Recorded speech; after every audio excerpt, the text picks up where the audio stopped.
CHAPTER VI. How Riches Come to You. When I say that you do not have to drive sharp bargains, I do not mean that you do not have to drive any bargains at all, or that you are above the necessity for having any dealings with your fellow men. I mean that you will not need to deal with them unfairly. You do not have to get something for nothing, but can give to every man more than you take from him. You cannot give every man more in cash market value than you take from him, but you can give him more in use value than the cash value of the thing you take from him. The paper, ink, and other material in this book may not be worth the money you pay for it, but if the ideas suggested in it bring you thousands of dollars, you have not been wronged by those who sold it to you. They have given you a great use value for a small cash value. Let us suppose that I own a picture by one of the greatest artists, which, in any civilized community, is worth thousands of dollars. I take it to Baffin Bay, and by salesmanship induce an Eskimo to give a bundle of furs worth $500 for it. I have really wronged him, for he has no use for the picture. It has no use value to him. It will not add to his life. But suppose I give him a gun, worth $50 for his furs. Then he has made a good bargain. He has use for the gun. It will get him many more furs and much food. It will add to his life in every day. It will make him rich. When you rise from the competitive to the creative plane, you can scan your business transactions very strictly, and if you are selling any man anything which does not add more to his life than the thing he gives you in exchange, you can afford to stop it. You do not have to beat anybody in business. And if you are in a business which does beat people, get out of it at once. Give every man more in use value than you take from him in cash value. Then you are adding to the life of the world by every business transaction. If you have people working for you, you must take from them more cash value than you pay them in wages. But you can so organize your business that it will be filled with the principle of advancement, and so that each employee who wishes to do so may advance a little every day. You can make your business do for your employees what this book is doing for you. You can so conduct your business that it will be a sort of ladder, by which every employee who will take the trouble may climb to riches himself, and given the opportunity, if he will not do so, it is not your fault. And finally, because you are to cause the creation of your riches from formless substance which permeates all your environment, it does not follow that they are to take shape from the atmosphere and come into being before your eyes. If you want a sewing machine, for instance, I do not mean to tell you that you are to impress the thought of a sewing machine on thinking substance until the machine is formed without hands, in the room where you sit or elsewhere. But if you want a sewing machine, hold the mental image of it with the most positive certainty that it is being made, or is on its way to you. After once forming the thought, have the most absolute and unquestioning faith that a sewing machine is coming. Never think of it or speak of it in any other way than as being sure to arrive. Claim it as already yours. It will be brought to you by the power of the Supreme Intelligence acting upon the minds of men. If you live in Maine, it may be that a man will be brought from Texas or Japan to engage in some transaction which will result in your getting what you want. If so, the whole matter will be as much to that man's advantage as it is to yours. Do not forget for a moment that the thinking substance is through all, in all, communicating with all, and can influence all. The desire of thinking substance for fuller life and better living has caused the creation of all the sewing machines already made, and it can cause the creation of millions more, and will, whenever men set it in motion by desire and faith, and by acting in a certain way. You can certainly have a sewing machine in your house, and it is just as certain that you can have any other thing or things which you want, and which you will use for the advancement of your own life and the lives of others. You need not hesitate about asking largely. It is your Father's pleasure to give you the kingdom, said Jesus. Original substance wants to live all that is possible in you, and wants you to have all that you can or will use for the living of the most abundant life. If you fix upon your consciousness the fact that the desire you feel for the possession of riches is one with the desire of omnipotence for more complete expression, your faith becomes invincible. Once I saw a little boy sitting at a piano and vainly trying to bring harmony out of the keys, and I saw that he was grieved and provoked by his inability to play real music. I asked him the cause of this vexation, and he answered, "I can feel the music in me, but I can make my hands go right. The music in him was the urge of original substance, containing all the possibilities of all life. All that there is of music was seeking expression through the child. God, the one substance, is trying to live and do and enjoy things through humanity.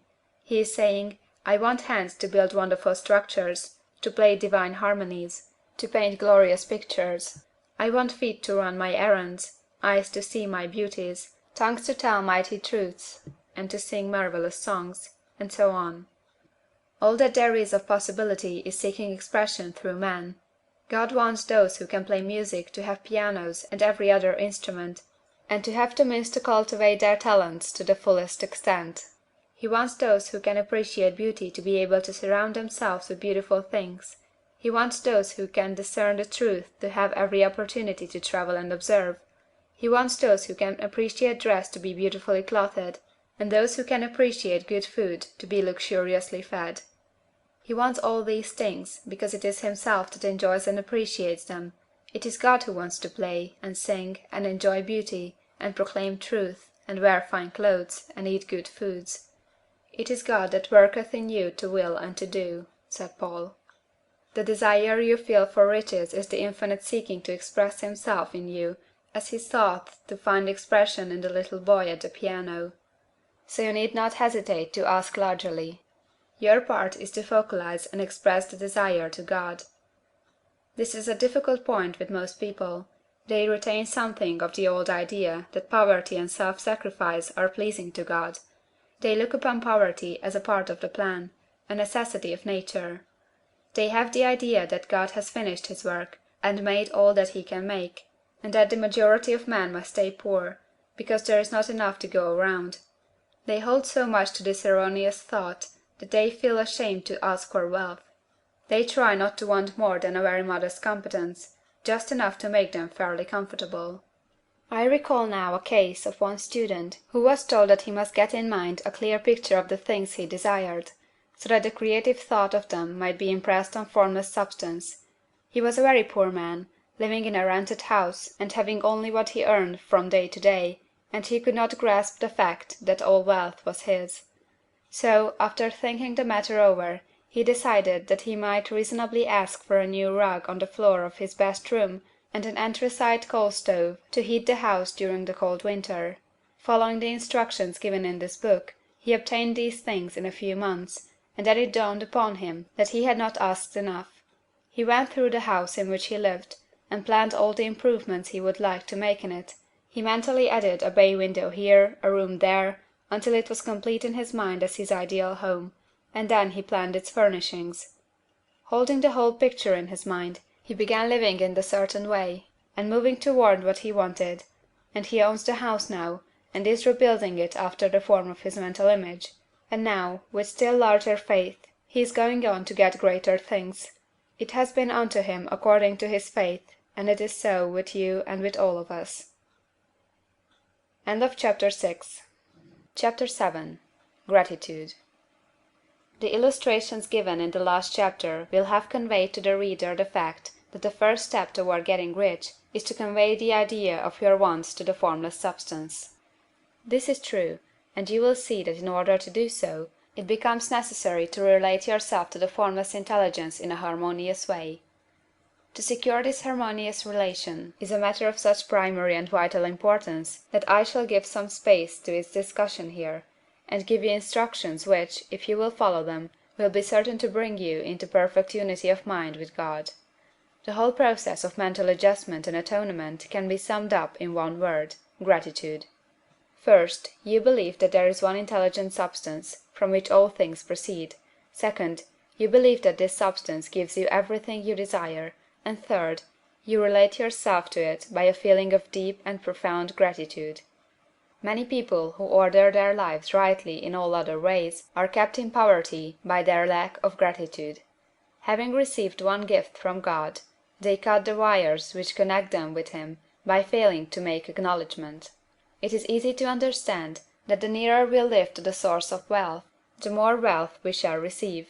And it is easy also to understand that the soul that is always grateful lives in closer touch with God than the one which never looks to him in thankful acknowledgment. The more gratefully we fix our minds on the Supreme when good things come to us, the more good things we will receive, and the more rapidly they will come. And the reason simply is that the mental attitude of gratitude draws the mind into closer touch with the source from which the blessings come. If it is a new thought to you that gratitude brings your whole mind into closer harmony with the creative energies of the universe, consider it well, and you will see that it is true. The good things you already have come to you along the line of obedience to certain laws. Gratitude will lead your mind out along the ways by which things come, and it will keep you in close harmony with creative thought and prevent you from falling into competitive thought. Gratitude alone can keep you looking toward the All, and prevent you from falling into the error of thinking of the supply as limited, and to do that would be fatal to your hopes. There is a law of gratitude, and it is absolutely necessary that you should observe the law, if you are to get the results you seek. The law of gratitude is the natural principle that action and reaction are always equal, and in opposite directions. The grateful outreaching of your mind in thankful praise to the Supreme is a liberation or expenditure of force. It cannot fail to reach that to which it addressed, and the reaction is an instantaneous movement towards you. Draw nigh unto God, and he will draw nigh unto you. That is a statement of psychological truth. And if your gratitude is strong and constant, the reaction in formless substance will be strong and continuous. The movement of the things you want will be always toward you. Notice the grateful attitude that Jesus took, how he always seems to be saying, I thank thee, Father, that thou hearest me. You cannot exercise much power without gratitude, for it is gratitude that keeps you connected with power. But the value of gratitude does not consist solely in getting you more blessings in the future. Without gratitude you cannot long keep from dissatisfied thought regarding things as they are. The moment you permit your mind to dwell with dissatisfaction upon things as they are, you begin to lose ground. You fix attention upon the common, the ordinary, the poor, and the squalid and mean, and your mind takes the form of these things. Then you will transmit these forms or mental images to the formless, and the common, the poor, the squalid, the mean will come to you.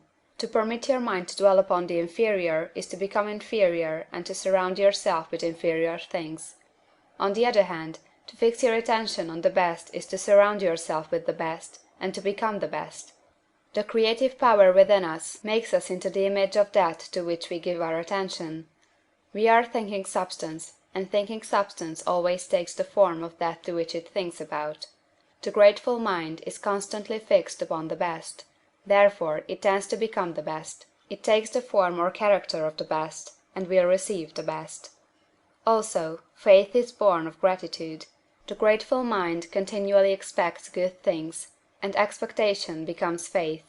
The reaction of gratitude upon one's own mind produces faith, and every outgoing wave of grateful thanksgiving increases faith.